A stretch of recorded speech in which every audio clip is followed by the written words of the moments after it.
Aral ng mga salita po ng ating Panginoon at tunay nga po na napakabuti po ng Diyos sa buhay po natin at muli po tayo ay nandito ngayon upang siya po ay atin pong bigyan ng karangalan sa ating mga buhay. Siya po ay ating patuloy na sambahin, mga kapatid, sa Espiritu at sa katotohanan. Ngayon po, dito tayo mag-aralan po ngayon sa aklat po ng Job. No, atin po itong iklian lamang sapagkat ito po ay mahaba at ito po ay tinatawag po ito na biblical history, no? Yung karanasan po ni Job. And I believe na ito po ay atin po itong maisasalamin sa buhay po natin. Ito po ang buhay po ni Job, kung paano po siya naging matatag, kung paano po siya nananatili po, no, sa paglilingkod, no, sa ating Panginoon. Kaya dito po tayo sa pinakahuli po na ating binasa kanina, Job chapter 1 verse 20, no, up to verse 22. Sabi po dito, Then Job arose and rent his mantle, and shaved his head, and fell down upon the ground, and worshipped. No? Dito po ay nakita ho natin na kahit po matinding sunod-sunod na unos, no, na dumating kay Job, mga kapatid, siya pa rin po ay nanikluhod sa Diyos. Siya pa rin po ay sumamba po sa ating Panginoon. Ito po ang nangyari po kay Job. Hindi ho ito basta-bastang maliit lamang na bagay na nangyari ho sa kanya. Ang nangyari po kay Job, hindi po ito binagyo siya, no? Hindi po ito ninindol siya. Hindi po ito kung ano man ang mga nangyayari sa ating paligid. Kundi ito po ay hindi pangkaraniwang na nangyari po sa buhay ni Job, mga kapatid, at siya po ay nakita ho natin na sa kanyang pagsamba, paglilingkod sa Lord, ay tuloy pa rin ang kanyang paglilingkod sa ating Panginoon. Sa verse 21, and said, Naked came I out of my mother's womb, and naked shall I return thither. The Lord gave, and the Lord hath taken away. Blessed be the name of the Lord. So nakita ho natin na si Job po, kahit nangyari po yun, ay hindi ho siya nabahala. Bakit? Nakita po ni Job, naintindihan po ni Job, na sabi po ni Job, ay hubad akong lumabas sa bahay bata ng aking ina, at hubad na babalik ako roon. Ang Panginoon ang nagbigay at ang Panginoon ang nag-alis. Purihin ang pangalan ng Panginoon. Ibig sabihin po, naintindihan niya na ang mga bagay na yon, mga property niya, mga hayop niya, no? Mga hayop niya. Hindi ho kahayupan kasi pangit po, no? Mga hayop po niya. Okay? Mga hayop po niya, ay alam po niya na hindi ho kanya. Mga arianan niya, maging ang anak niya, alam niya na hindi ho kanya. Kaya sabi po ni Job, mga kapatid, hubad akong lumabas sa bahay bata ng aking ina, at hubad na babalik ako roon. Ang Panginoon ang nagbigay, at ang Panginoon ang nag-alis. Purihin ang pangalan ng Panginoon. Tingnan niyo po, sa verse 20, worship ang ginanggit, sumasamba pa rin po si Job. Pagdating dito sa verse 21, anong sabi po, mga kapatid?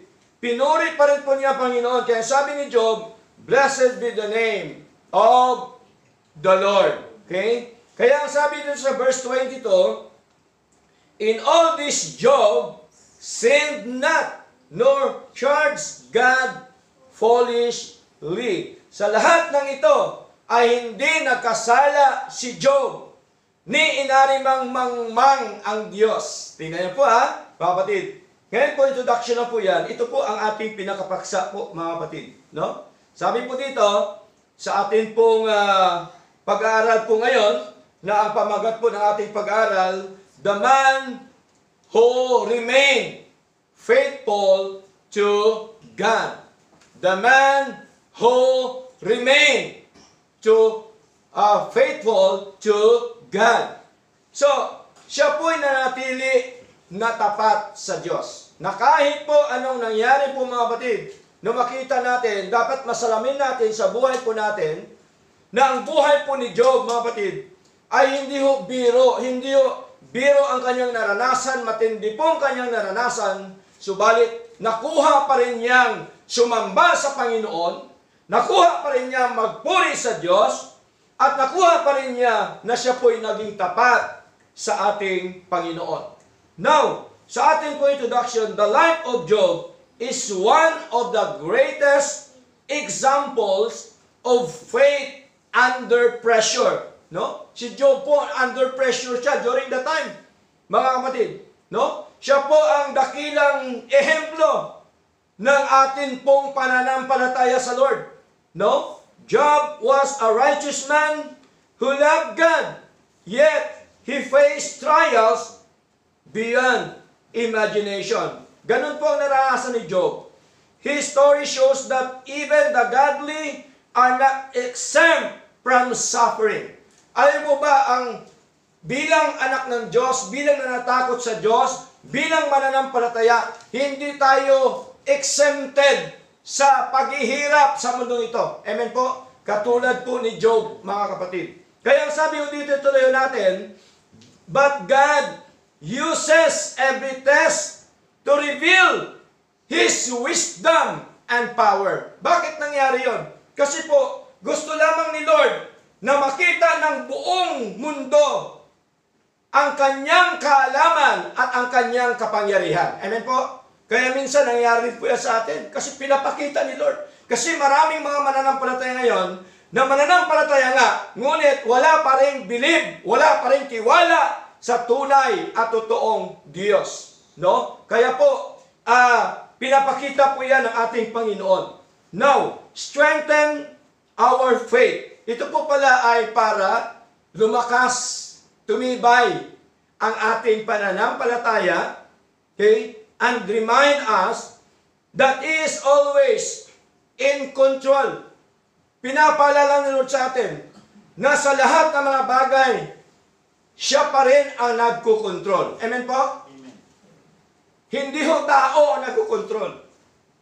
Si Lord po ang siya nagkukontrol ng mga nangyayari sa mundong ito. Kaya sabi dito, Job teaches us how to trust God even when we don't understand what is happening. Kaya minsan, may mga bagay na hindi ho natin naintindihan ang mangyayari sa buhay natin. Pero tandaan po natin mga kapatid, tuloy lamang po tayo na magtiwala sa Diyos. Amen po? Sapagkat siya po ang may control ng lahat ng mga bagay. Now, dito na po tayo ngayon mag-umpisa sa ating outline. There are 6 important lessons from Job. No? Meron pong 6 na mahalagang bagay na ito na atin pong matutunan mula kay Job. Now, number 1 is Job's character. Kita natin ang karakter ni Job. Ano bang karakter ni Job? Ang karakter po ni Job, dito po sa Job chapter 1 verse 1. No? Sabi po dito, there was a man in the land of Uz whose name was Job. And that man was perfect and upright, and one that feared God and eschewed evil. Pag sinabi pong perfect, ibig sabihin, spiritually matured. Amen? Spiritually matured. Ibig sabihin po, matatag siya, lumalago siya sa paglilingkod sa ating Panginoon. Yun po ang ating objective po dito sa ating paglilingkod. Kung bakit, kailangan po merong pagtitipon para tayo lumago. Amen? Para tayo hindi mawala sa paglilingkod, para tayo ay patuloy po na magbigay ng kapurihan, karangalan sa ating Panginoon. Ito po yung tinatawag na spiritually matured and upright, mga kapatid, no? Si Job, yung kanyang ugali, ang kanyang karakter, ang kanyang buhay, matuwid po siya sa harapan ng ating Panginoon. Okay? Pag ibig sabihin ng matuwid, ay talaga hong may takot siya sa Diyos, naglilingkod sa Lord, at kanya pong patuloy na ginagawa ang kalooban po ng ating Panginoon. At ang sabi pa po dito, at natatakot sa Diyos. Tingnan niyo po. Kaya mahalaga po yung isang anak ng Diyos, meron pong takot sa Lord. Ang isang anak ng Diyos, kung siya po ay may takot sa Diyos, ay hindi niya pwedeng kaligtaan yung kanyang pananalangin, kanyang pagbabasa, kanyang pagdalo sa gawain ng Diyos. Amen po? Kasi po may takot ka sa Lord eh. Hindi ka pwede gumawa ng masama. Kasi nga po, may takot ka sa ating Panginoon. At ang sabi pa po dito, at humihiwalay sa kasamaan. Yun po talaga ang lingkod ng Diyos, mga kapatid, no? Humihiwalay siya sa kasamaan. Ito po si Job. Tingnan niyo po. Pero bakit nangyari pa po sa kanya? Pastor, siya po ay mabuting tao. Siya po ay naglilingkod sa Lord. Siya may takot sa Diyos. Bakit nangyari po ito? Diba? Kanina sa ating introduction po, nakita ho natin kung bakit nangyari po yon, mga kapatid. Pinakita po ng Diyos ang kanyang katalinuhan, ang kanyang kaalaman, at ang kanyang kapangyarihan. So tingnan niyo po, mga kapatid, humihiwalay siya sa kasamaan. Kung ating nababasa kanina, sa chapter 1, mga kapatid, nakita ho natin doon, na siya po ay laging nananalangin sa Lord. Siya po ay laging naghahandog sa Panginoon kasi ang sabi niya, baka ang aking mga anak ay gumagawa ng kasalanan sa harapan ng ating Panginoon. Okay? So, ibig sabihin po, hindi pa siya komportable na ang kanya mga anak, mga kapatid, hindi katulad niya na talaga hong naglilingkod sa ating Panginoon. Kaya ang nangyari po, na bagamat po siya ay ganito ang kanyang character po, mga kapatid. Tandaan po natin, the right attitude of man is to fear God. Ang tamang attitude ng isang tao, ang siya po'y matakot sa Diyos. Kasi pag sinabing natakot ka sa Diyos, nagagawa mo ang mga kalooban po ng ating Panginoon. Okay? Next, ano pa pong sabi dito? Yung natatakot sa Diyos, of course, hinihiwalay din niya ang kanyang sarili sa anumang kasamaan. Kaya sabi dito sa Proverbs, basahin po natin, mga kapatid. Okay? Proverbs sa Lumang Tipan po, mga kapatid. Proverbs chapter 3, verse 7, sabi po dito, okay? Sabi dito, be not wise in thine own eyes. Huwag kang magpakapantas sa iyong sariling mga mata. Sabi po dito, fear the Lord and depart from evil. Matakot ka sa Diyos, sa Panginoon, at humiwalay ka sa kasamaan. Pag sinabi po ba ni Lord na humiwalay ka sa kasamaan, utos po ba yon? Yes, utos po yan ni Lord. Humiwalay ka sa kasamaan. Utos po yan ni Lord, mga kapatid.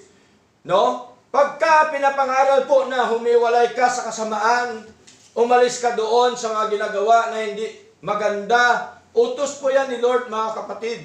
No, napakarami niyang utos na sinasabi po na humiwalay tayo sa kasamaan. Ganun po ang buhay ni Job, mga kapatid. Yung kanyang karakter, mga minamahal. So nakita ho natin na bagamat po ganun ang kanyang karakter, ay nakikita pa rin po natin na siya po ay nakaranas ng matinding mga trials sa buhay po, mga kapatid.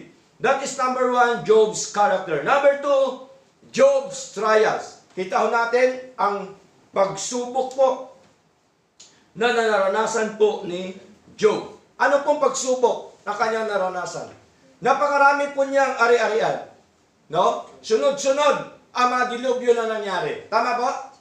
Sunod-sunod. Okay? Ang dami niya mga mga hayop, madami siya mga ari-arian na nangawala po mga kapatid. No? At ito po ay pagsubok ni Lord sa kanya. At tandaan po natin, mga minamahal, na ito po ay hindi po yan talagang binaliwala ni Job. No? Nagkaroon po siya ng tinatawag po na nasaktan po siya sa kanyang buhay, sa kanyang paglilingkod sa Lord. Hindi naman po talaga may iwasan yan pagka meron tayong mga trial sa buhay. Tama? Kasi po tayo, tao lang. Kailangan natin ang Diyos. Tama? Para tayo maging matatag, para tayo maging masigla sa harapan ng ating Panginoon. Kaya po, we must respond to trials. Ito pong dapat natin gawin with praise and worship. No, dapat ang i-response po natin sa mga problema, silaranin, pagsubok sa buhay, dapat tayo ay magpuri, masasamba, mas lalo nating higitan pa yung ating paglilingkod sa ating Panginoon. Yun po dapat ang atin pong ipalit doon sa mga trials, sa mga problema na nangyayari po sa buhay po natin, katulad po sa ginawa ni Job, mga kapatid. At ang sabi po dito, not bitterness. Hindi dapat ang kapalit ito ay kapaitan o kapanglawan sa buhay, kundi ito dapat po ay magpatuloy tayo na sumamba sa Panginoon, magpuri sa Diyos. Kaya ito si Job, mga kapatid, inuna niya yung pagsamba sa Diyos at pagpuri po sa ating Panginoon. Kaya ni kailanman hindi niya sinisi, sinabihan man na mangmang yung ating Diyos. Okay? Bakit? Kasi po, naging matatag na siya sa Panginoon. Naglilingkod siya sa Lord, naging matatag, at ang kanyang buhay po ay kaaya-aya sa harapan ng ating Panginoon.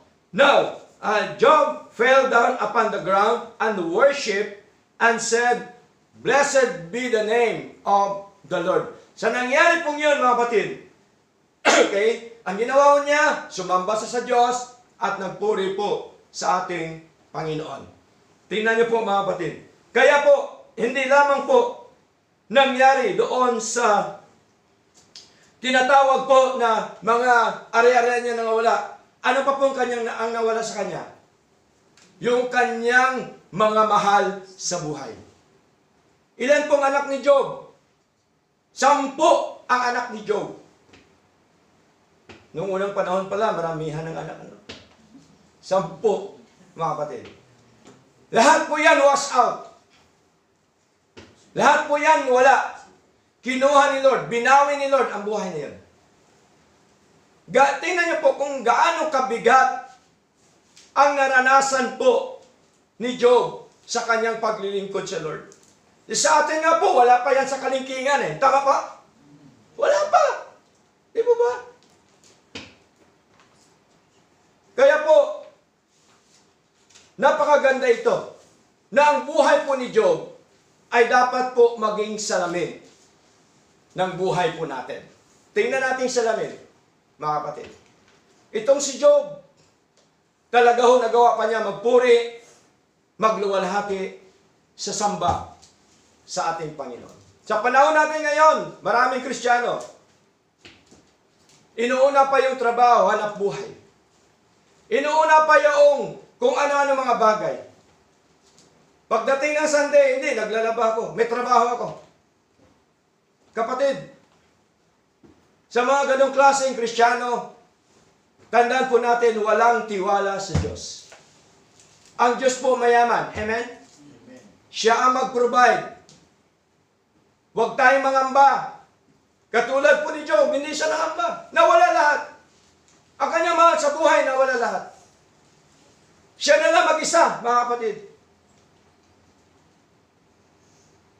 Wala na siyang kakampi. Maging asawa ho niya, sinisisin na siya. Anong sabi ng asawa niya? Basahin po natin. Job. Mga kapatid. Okay? Sa aklat po ng Job, chapter 2. Verse 8 up to verse 9. Ay, sorry po, 9 to 10. Sabi po dito, sa wikang Tagalog, nang magkagayon, sinabi ng kanyang asawa sa kanya, Sinong asawa? Asawa ni Job. Nung nangyari na yon, naubos lahat ang kanilang mga ari-arian. Ang sabi po ng asawa, namamalagi ka pa ba sa iyong pagtatapat? Itakwil mo ang Diyos at mamatay ka. Tingnan niyo po. Maging ang asawa niya, mga batid, pinipigilan na siya maglingkod sa Diyos. Sabi ng kanyang asawa, itakwil mo na ang iyong Diyos. Itong mga tao, yung mga pamilya na walang tiwala sa Diyos. Ito mga pamilya, yung asawa na walang pananampalataya sa ating Panginoon. Gusto pa niyang umalis si Job sa presensya ng Diyos. Dahil sa nangyaring iyon, ipinagpalit niya ang kanyang asawa doon sa mga bagay na nangyari, mga kapatid. Sabi po ng kanyang asawa, itakwil mo ang Diyos at mamamatay ka. Nakakalungkot po. Marami po tayong mga kamag-anak naman sa buhay na minsan tayo po ay pinipigilang maglingkod sa Diyos. Amen po? Pero dapat, huwag po tayo matinag, mga kapatid. Katulad po sa ginawa ni Job, tuloy pa rin ang pagsamba ni Job. Tuloy pa rin ang kanyang pagpupuri sa ating Panginoon. Ibig sabihin po, mga kapatid, si Job po, mahirap man, meron man o wala, tuloy ang kanyang paglilingkod sa Lord. Ganon dapat ang Kristiyano. Meron man o wala, tuloy ang paglilingkod sa Diyos. Bakit? Si Lord ang siyang may control ng lahat. Amen po? Amen. Hindi naman po tayo eh. Di po ba? Kaya ano pong sagot ni Job? Sabi ni Job sa verse 10, ngunit sinabi niya sa kanya, sinong niya ni Job? Sinong kanya ng kanyang asawa? Ikaw ay nagsasalita na gaya ng pagsasalita ng hangal na babae. Tingnan niyo po. Ano? Tatanggap ba tayo ng mabuti sa kamay ng Diyos at hindi tayo tatanggap na masama? Sa lahat ng ito ay hindi nagkasala si Job ng kanyang mga labi. So, ibig sabihin po lamang, mga kapatid, masama man nangyari sa buhay natin, maganda man nangyari sa buhay natin, dapat patuloy tayo na maglingkod sa Diyos. Katulad po sa ginawa ni Job, mga kapatid. Tingnan niyo po, ano man yan nangyari sa buhay, sa paligid natin, patuloy tayo sa Lord. Meron man yan bagyo, lindol, ano man nangyari, dapat magpatuloy po tayo sa Lord. Amen po? Pastor, paano ng building mawasak? Di punta tayo sa ligtas na lugar. Tama? Ang mahalaga, magpatuloy tayo sa Lord. Amen po? Ito po ang katwiran ni Job. Tingnan niyo po, mga kapatid. Nakita ho natin, yung pagsubok ni Job na kanyang naranasan po, ang pinalit po niya, yung kanyang pagsamba, yung kanyang pagpupuri, at patuloy po niyang pinupuri yung ating Panginoon. Sa pagkatandaan po natin, ang trials po, mga kapatid, katulad po yan ng ginto.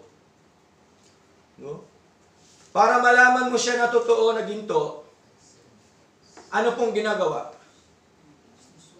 Sinusunog. Sinasaliksik po yan. Ganun po tayo sa harapan ng Panginoon. 1 Peter chapter 1 verse 7. Ano sabi po, mga kapatid? Ano sabi ni Pedro? 1 Peter chapter 1 verse 7. Sabi po ni Pedro, upang ang pagsubok sa inyong pananampalataya na lalong mahalaga kaysa ginto na nasisira, bagamat ito'y sinusubok sa pamamagitan ng apoy, ay masumpungan sa ikapupuri at ikalulhati at ikararangal sa pagkakahayag o pagpapahayag ni Hesus Kristo. Tingnan niyo po. So, ibig sabihin pala, ang pagsubok sa atin po mga kapatid, dinadaan lang po tayo sa apoy katulad po ng ginto. Okay? Dahil nakita po ni Lord kung hanggang saan yung ating pananampalataya sa Kanya. Pero tanda natin, ang lahat po niyan na mga trial sa buhay po natin, of course, kontrolado pa rin yan ni Lord. At tandaan po natin, hindi ho magbigay si Lord ng pagsubok sa atin na hindi po natin kaya. Amen? Okay? Yun po ang kagandahan. Bakit? Kontrolado niya ang lahat ng mga bagay. Basahin po natin, mga kapatid. 1 Corinthians chapter 10, verse 13. Sabi po ni Pablo, sa wikang Tagalog, hindi dumating sa inyo ang anumang tukso o pagsubok, kundi yaong matitiis ng tao, tapat ang Diyos na hindi niya itutulot na kayo'y tuksohin ng higit sa inyong makakaya, kundi kalakip din ng tukso ay gagawin naman ang paraan ng pag-ilag upang ito'y inyong matiis. Ibig sabihin lamang po, mga kapatid, na bagamat po minsan nakaranas tayo ng mga pagsubok, subalit tandaan po natin si Lord, hindi o nagbibigay sa atin ng pagsubok o tukso o problema suliranin sa buhay po natin nang hindi natin kaya. Amen po? Kaya natin ito, sinusubukan lang po tayo ni Lord kung hanggang saan po tayo sa ating paglilingkod sa Kanya. Tingnan niyo po mga kapatid, mag-ingat po tayo sa ating katayuan ngayon. Okay? Mag-ingat tayo sa ating katayuan ngayon. Kasi minsan sinusubukan tayo ni Lord. Sinusubukan tayo na mawalan ng pera, sinusubukan tayo na walang mga mahal sa buhay, mga kaibigan o anuman. Dapat handa tayo roon. Amen po? Handa tayo roon mga kapatid. Katulad po sa nangyari kay Job. Si Job po, pinaghandaan po niya ito, ang mga bagay nito. Bakit? Nagawa pa ni Job na purihin, sambahin ang ating Panginoong Diyos na buhay. Job's trials. Number 2. Number 3, Job's suffering. No? Yung paghihirap po ni Job, mga kapatid. Nakita ho natin. Suffering does not always means sin. No? Hindi natin pwedeng isipin na kapag tayo naghihirap tayo dahil makasalanan tayo. Tandaan po natin si Job, mga kapatid. Job suffered not because he sinned, but because he was righteous. Nakaranas siya ng pagsubok, paghihirap sa buhay. Hindi dahil siya nakasala sa Lord, kundi dahil sa kanyang kabutihan, sa kanyang maging matuwid sa harapan ng Diyos, mga kapatid. Kaya ho, pagka sinusubok ang isang kapatid, huwag nating isipin na nagkasala po yan. Okay? Sapagkat tandaan po natin, ang nagbibigay po ng pagsubok sa atin, mga kapatid, yung ating Diyos. Okay?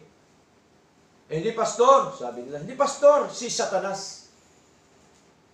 Kung inyo po nabasa ang Book of Job, nabagamat po si Satanas ang gumawa, pero saan po siya nag-confess? Kanino po siya nag-submit? Sa Lord. Sa Lord pa rin. Kaya sabi ni Lord, sige, gawin mo yon, basta huwag mong bawian ang buhay niya. Ibig sabihin, kontrolado pa rin ng Diyos. Amen po? Ibig sabihin si Satanas, walang power sa Diyos. Amen po? Kung nababasa natin ang buong Job, napakaganda po mga kapatid. Wala siyang power. Kaya sabi ni Lord, sige, gawin mo, kunin mo yung kanyang mga reyaan, kunin mo ang kanyang mga anak, at saka bigyan mo siya ng sugat, basta huwag mong bawiin ang kanyang buhay. Huwag mong kunin kanyang buhay. Ibig sabihin, ang authority sa Lord pa rin. Amen po? Ibig sabihin, si Lord pa rin ang siyang may control ng lahat. Hindi ho si Satanas, mga kapatid. Si Satanas, talunan na po yan kay Lord. Amen po? Hindi kaya ni Satanas si Lord. Kaya kailangan natin ang Diyos. Mga kapatid. Kaya po, dito, ay, sabi po dito, mga kapatid, malinaw po, na kahit kailan, hindi po nagkasala si Job, na kahit po siya nakaranas ng paghihirap sa kanyang buhay. Okay? Di po ba, ang katawan niya, ano nangyari sa katawan niya? Nagnanaknak sa sugat. Tingnan po, lahat-lahat po talaga wala. Balik sa zero. Okay? Pero hindi ho. Nanghina si Job. Okay? Job's suffering, nakita ho natin yan, yung kanyang pisikal na katawan, mga kapatid, ay nagkaroon ng mga nagnanaknak na sugat sa harapan ng ating Panginoon. Pero alam niyo po ba, kahit po ganon nangyari kay Job, nandun pa rin po ang kanyang patience sa Lord. Pagtitiis po niya sa Lord, nandun pa rin. Kailangan po natin yun eh. Alam niyo po ba, ang Kristiyano, kailangan merong patience sa Lord. Amen po? Kasi pag wala kang patience sa Lord, may tendency na mawala ka sa paglilingkod sa Lord. Amen po? May tendency na ikaw ay magiging irresponsable ang buhay mo sa Lord. Kasi wala kang pagtitiis doon sa paglilingkod sa ating Panginoon. Lahat po yan may pagtitiis dapat sa ating pong paglilingkod sa ating Panginoon. Okay? So, magtitiis sa pagbabasa, magtitiis sa pananalangin, no? Magtiis sa gawain ng Diyos, magtiis sa pagpunta sa gawain po ng ating Panginoon. Lahat po yan. May pagtitiis po yan, mga kapatid. No? Mapalad nga tayo dahil ngayon ay sa ating paglilingkod sa Lord ay hindi mahirap kasi nandito lang po tayo. Tama po? Unlike po sa ibang mga simbahan Kristiyano, nasa kabilang bundok pa. Lalakarin pa po nila yun. Kaya mapalad tayo, mga kapatid. Sapagkat dito tayo nilagay ng ating Panginoon. Kaya, si Job po ang example ng pagtitiis sa buhay. Basahin po natin James chapter 5. No? Sabi po ng James chapter 5, verse 11, sabi po dito, narito, tinatawag nating mapapalad ang mga nagtiis. Tingnan niyo po, sino daw mapalad? Yung mga nagtitiis o mga nagtiis. Inyong nabalitaan ang pagtitiis ni Job. Tingnan niyo po, matiisin po si Job. Bakit? Kasi po kilala niya yung tunay at totoong Diyos na kanyang pinaglilingkuran. At inyo nakita ang pinapangyari ng Panginoon. Kung gaano ang lubos na pagkahabag at ang pagkamaawain ng Panginoon. Kahit po nalugmok itong si Job, mga kapatid, nandun pa rin yung awa at habag ng Diyos sa kanya. Hindi po yan mawala, mga kapatid. Amen po? Maging sa buhay po natin. Minsan hirap tayo. Ang isang bagay, mahirap tanggapin. Ang isang bagay na nangyari sa atin. Tandaan po natin, ang awa, ang biyaya ng ating Diyos, ang kanyang pag-ibig na nanatili po yan sa atin. Bakit po? Kasi po, ang Diyos na ating paglingkuran ay tapat na Diyos. Amen po? Hindi po siya nagbabago mula noon, ngayon, at magpakailanman. Siya po pa rin ang Diyos, mga kapatid. Kaya po, sa ating paglilingkod, hindi ko lang alam kung nasubukan niyo na kung gaano kabuti ang Diyos. Subukan na ba natin kung gaano kabuti ang Diyos? Amen. Yes. Naranasan po natin lahat yan. Naranasan po natin lahat. Mga kapatid. Pero tingnan niyo po, dahil sa ating pagtitiis sa ating Panginoon, dahil sa patuloy tayo na gumagawa sa gawain po ng Diyos, Hindi natin yan inalintana kung ano mga pagsubok, mga problema na yan. Ang mahalaga, mga kapatid, nagpapatuloy tayo sa Lord sapagkat alam po natin na ang awat habag at biyaya ng Diyos ay nananatili po sa ating mga buhay. Katulad po ni Job. No? Binanggit pa rin po si Job sa bagong tipan. Bakit? Matindi po yung kanyang karanasan. Sa lahat po ng mga pagsubok sa buong mundo, maging sa buong Biblia, ang pinakamatindi pong pagsubok ang naranasan po ni Job. Amen po? Wala na pong iba nakakapantay na pagsubok po sa buhay po ni Job. Pero mo lahat na yan tanggal, nawala. Mga anak mo 10 nawala. Tapos pati ikaw, nagkaroon ng nanaknak na sakit ng sugat. Nasa tabi ka na lang dahil may sakit ka. Wala akong nakakaranas ng ganun. Si Job lang po, mga kapatid. Pero ang kagandahan kay Job, hindi niya ipinagpalit yung tunay at totoong Diyos. Amen po? Nagpapatuloy pa rin po siya sa kanyang paglilingkod sa ating Panginoon. Na kahit po, sinasabi niyang marami siyang kaibigan. The number 1, Job's character. Number 2, Job's trials. Number 3, Job's suffering. And number 4, Job's friends. May mga kaibigan din po si Job. May mga matatalik na kaibigan. Pero ano po bang ginawa ng mga kaibigan? Diba, diniscourage siya sa paglilingkod sa Lord? Amen po? Katulad ng asawa ni Job. Ang tunay na kaibigan, mga kapatid, ang Diyos. Amen? Amen. Hindi po ang tao. Tandaan po natin yan. Pastor, ibig mo sabihin, ayaw na namin mga kaibigan. Wala hong sinasabi si Lord na huwag na tayong magkaroon ng kaibigan. Amen po? Subalit, kilatisin, alamin kung siya po ba ay tunay at totoong kaibigan. Amen po? Kasi maraming tao ngayon, minsan kinakaibigan ka dahil gusto lang pakinabang. Amen?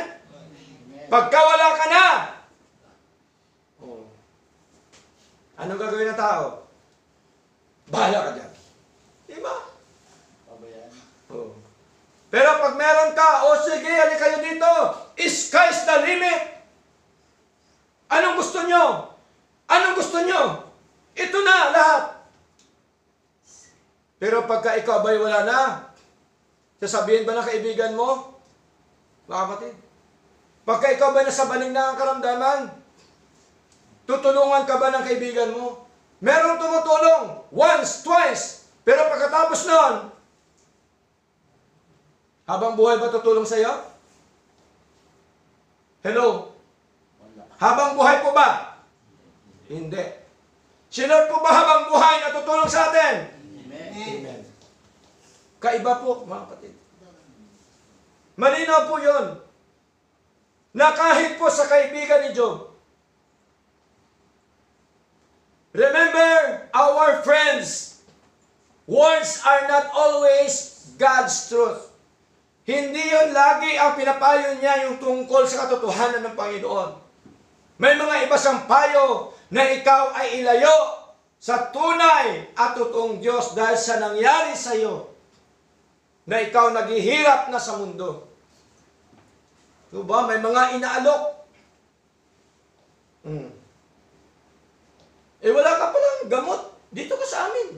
May gamot dito, libre ospital. Pero alam mo, maling aral. Tama? May mga nag-aalok. Siyempre, dahil walang-wala ka, maraming Kristiyano, walang-wala, ikagrab na yon kasi wala eh. Pero hindi niya alam na nadadaya siya. Di ba ba? Ngayon, anong gagawin siya na tumulong? Dito ka na, iparehistro ka na namin dito. Di ba? Kasi po, maganda dito. May libreng ospital, may libreng pagkain. Di po ba? Oh. May libreng pabahay. Maganda dito kasi ang mga dumadalo dito, mga abogado, matutulungan ka. Pag may kaso ka, tulungan ka. May doktor, may sakit ka, tutulungan ka. Pero hindi mo alam na ginagamit ka lang pala. Okay? Hindi mo alam na ang pagtulong once, twice, after noon, pag nasa kanila ka na, bababayaan ka na. Tingnan niyo po mga kapatid. Ganon pong attitude ng kaibigan. Okay? Kaya ang tunay talaga na kaibigan, na hindi tayo tatalikuran kailanman, yung Diyos. Amen po? Okay? Kaya po, basahin po natin, mga kapatid. Aklat po ng James, chapter 2, verse 23. Sabi po dito sa James, chapter 2, verse 23 po. Sabi dito, at natupad ang kasulatan na nagsasabi, at si Abraham ay sumampalatay sa Diyos, at tayo ibinilang na katwiran sa Kanya, at siya'y tinawag na kaibigan ng Diyos. Ang tunay na kaibigan ng Diyos, yung naglilingkod sa Diyos. Amen po? At napakasarap na ating kaibiganin yung ating Diyos na may-ari ng lahat ng mga bagay sa mundo ito. Katulad po ni Job, mga kapatid, imbis na payuhan siya na magpatuloy sa Lord, gawin ang kalooban ng Diyos, nilalayo siya sa paglilingkod po sa ating Panginoon. Okay? Kaya magandang kaibiganin, mga kapatid, yung ating Diyos at ating kapwa mananampalataya. Okay? Kaysa mga unbeliever ang ating kaibigan. Okay? Next, sabi po ni Pedro, we ought to obey God rather than men. Acts chapter 5 verse 29. Mainam na tayo ay sumunod sa Diyos kaysa sa mga tao. Yun po talaga dapat, mga kapatid. Katulad po sa nangyari kay Job, hindi po siya nagpatinag sa kanyang mga kaibigan. Amen po? Hindi siya nagpatalo. Tuloy pa rin siya sa paglilingkod po sa Lord. Tuloy pa rin ang kanyang panalangin. Tuloy pa rin ang kanyang paghingi ng habag sa ating Diyos. Okay? Pero tingnan niyo po, kahit anong mga kaibigan na dinajudge siya ng kanyang mga kaibigan, hindi po siya natinag. Dahil po sa kanyang patuloy na paglilingkod sa Lord. Number 5, God's answer. Sinagot ni Lord ang kanyang mga daing sa harapan ng Panginoon. Sinagot po ng ating Panginoon. Sumasagot po ba si Lord? Amen. Sumasagot. Kapag kahiningi natin sa Lord, sumasagot po yung ating Panginoon. Okay? Kaya anong sabi ni Jeremiah chapter 33 verse 3? Sabi ni Jeremiah, sabi ni Lord kay Jeremiah, call unto me, and I will answer thee, and show the great and mighty things which thou knowest not. Tumawag ka sa akin, at ako'y sasagot sa iyo. Sumasagot po ba si Lord? Amen. Sumasagot si Lord. Pastor, wala naman ako narinig.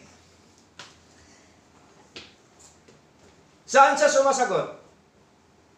Sa mga kaganapan sa buhay natin. Amen po? Doon po siya sumasagot. Tingnan niyo po. Napakabuti po ng Diyos, mga kapatid. Sinagot po ang panalangin po ni Job. Kasi po si Job, meron po siyang pagpapakumbaba sa harapan ng ating Panginoon. Pagpapakumbabang puso sa harapan ng ating Panginoong Diyos na buhay. Mahalaga, nakikita po yan ni Lord, ang puso po natin. Dapat meron po tayong pagpapakumbaba sa Lord. Kahit man dapat tayo pagpalaan ni Lord ng mas matindi pagpapala, dapat meron pa rin tayong pagpakumbaba sa Lord. Amen po? Kasi po, katiwala lang po tayo ni Lord. Hindi naman atin yan eh. Anytime, pwede kunin ni Lord yan. Temporary lang po lahat yan, buhay natin. Kaya, walang dahilan para ka magpakataas. Amen? Magkaroon ng pride sa Lord. Hindi po. Dapat, meron tayong attitude na napakumbaba sa harapan ng ating Panginoon. Kasi, si Lord po mas pinakamataas sa lahat. Amen po? Si Lord po ba mas mataas pa sa presidente? Amen.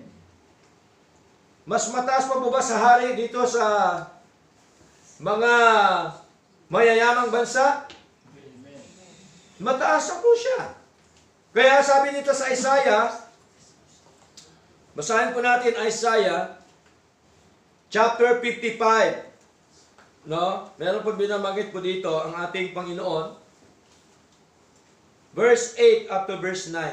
Sabi po dito, sapagkat ang aking mga pag-iisip, sabi ni Lord, ay hindi ninyo pag-iisip. O ang inyong mga lakad ay aking mga lakad, sabi ng Panginoon. Ibig sabihin magkaiba. Taliwas. Okay? Verse 9. Sapagkat kung paano ang langit ay lalong mataas kaysa lupa, gayon ang aking mga lakad ay lalong mataas kaysa inyong mga lakad. At ang aking mga pag-iisip kaysa inyong mga pag-iisip. Pinakamataas si Lord. Ang kanyang mga nais, kalooban, hindi po pantay o katulad ng ating mga lakad at ang ating mga pag-iisip. Okay? Ibig sabihin mo, Pastor, pagka naglalakad ako puntang SM, di, ibig sabihin wala si Lord doon. No? Literal, no? Hindi ho. Ang ibig sabihin po, mga kapatid, kung ano man ang nilalaman ng puso ho natin, alam yun ng Diyos, at hindi po yun ang nilalaman o ang gusto niya sa mga ginagawa natin sa buhay. Tama po? Sapagkat nakikita ho natin na ang mga ginagawa natin dapat ay base doon sa kalooban po ng ating Panginoon, katulad po ni Job. Kaya ang sabi po ng Panginoon kay Isaiah, is there anything too hard for me? May mga bagay bagang mahirap sa akin, sabi ni Lord? May mga bagay bang mahirap sa Diyos? Wala. Kaya yan lahat gawin ni Lord. Pero ayon sa kanyang kalooban, hindi kalooban mo. Di ba? Ayon yan sa kalooban ni Lord, mga kapatid. Kaya sinagot po siya ng ating Panginoon yung kanyang panalangin. Bakit siya sinagot? Kasi po, si Job nagpatuloy. Amen? Kasi po si Job patuloy na nagsumasamba sa Lord. Patuloy po siya na nagpupuri sa Diyos. Patuloy po siya na nanalangin sa Panginoon. Patuloy po siya na nagpapakumbaba sa kanyang sarili po sa ating Panginoon. And then, number 6, nakita ho natin yung tinatawag po na Job's restoration. Ni-restore ang kanyang mga kabuhayan. Kabuhayan lang po ba na-restore? Binalik ni Lord ba ang kabuhayan ni Job? Amen. Binalik po ni Lord pero doble pa. Tingnan niyo po. Di ba ba? Binalik din po ba ni Lord ang kanyang mga anak na 10? Amen. Yes. Alam niyo po ba, ang kagandahan pa po, yung mga babae, puro magaganda. Di ba? Oo. Pagka binasa mo ang Book of Job, talaga hong napakagandang example po sa buhay po natin. Okay? Siya po ba'y gumaling? Yes, gumaling. Pinagaling po siya ni Lord. Hindi na nagpagaling sa kanya ang tao, ang kanyang kaibigan. Hindi nagpagaling sa kanya ang sinuman na nag-judge sa kanya. Hindi nagpagaling sa kanya ang kanyang asawa, kundi ang nagpagaling sa kanya ang nagbalik lahat, ang nagbigay ng mga blessing pagkapala, si Job. Si ang ating Panginoon kay Job. Tingnan niyo po mga batid. Malinaw po yon na ang Diyos ang siyang nagbigay. Nag-restore ng lahat na mga nawala kay Job. Basahin po natin Job chapter 42, mga kapatid. Job chapter 42, verse 10. Sabi dito, at inalis ng Panginoon ang pagkabihag ni Job ng kanyang idalangin ang kanyang mga kaibigan. So, kailangan pala, panalangin din po natin ating mga kaibigan. No? Yung mga nagja-judge sa kanya, pinalangin niya. Yung mga kumukontra sa kanya, pinalangin niya. Kaya wala tayo ibang gagawin, kundi ipanalangin. Tama? Yung mga taong iyon. Ano pang sabi? At binigyan ng Panginoon si Job na makalawa ang higit ng dami kaysa tinatangkilik niya ng dati. Doble binigay po ni Lord. Sa verse 11, na magkagayoy, nagsiparoon sa kanya ang lahat niya, mga kapatid, na lalaki at babae. Lahat na naging kakilala niya ng una at nagsikain ng tinapay na kasalo niya, nag-fellowship na po sila sa kanyang bahay at nakipagdamdam sa kanya at inalaw siya tungkol sa lahat ng kasamaan na pinasapit sa kanya ng Panginoon. Bawat tao na may nagbigay sa kanya ng isang putol na salapi at bawat isa ay ng isang singsing na ginto.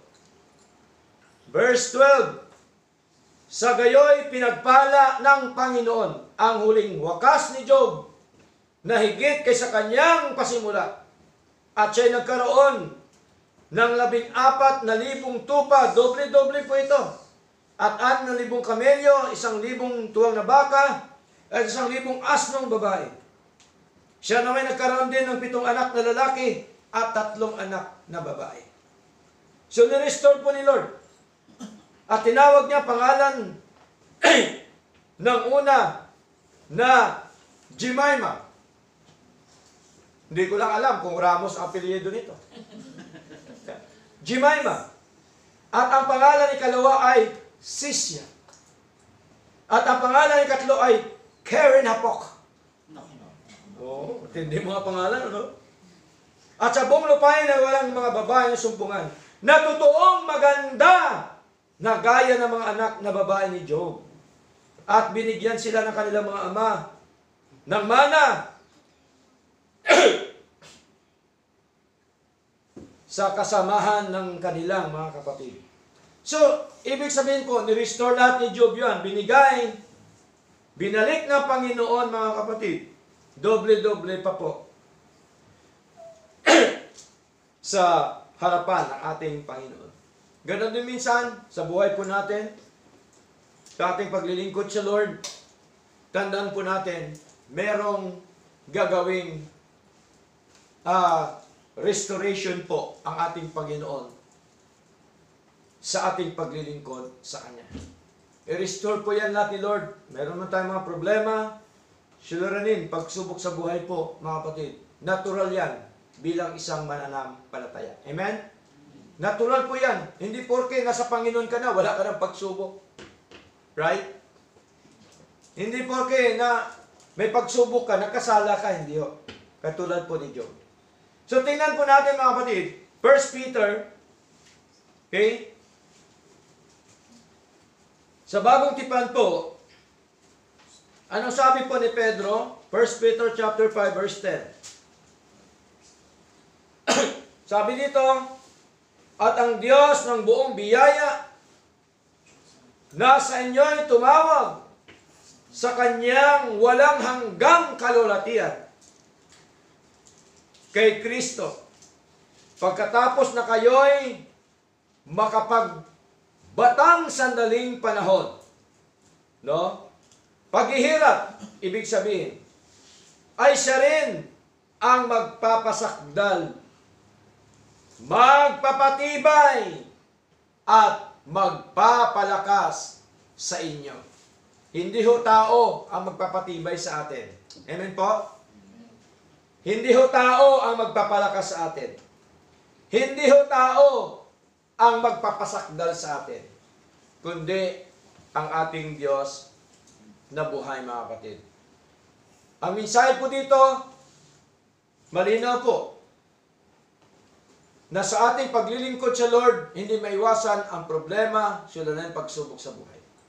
Hindi maiwasan yung mga kalamidad, mga nangyayari sa ating paligid. Subalit, ito lamang po ang gusto ni Lord, na tayo po ay magpatuloy sa paglilingkod sa ating Panginoon.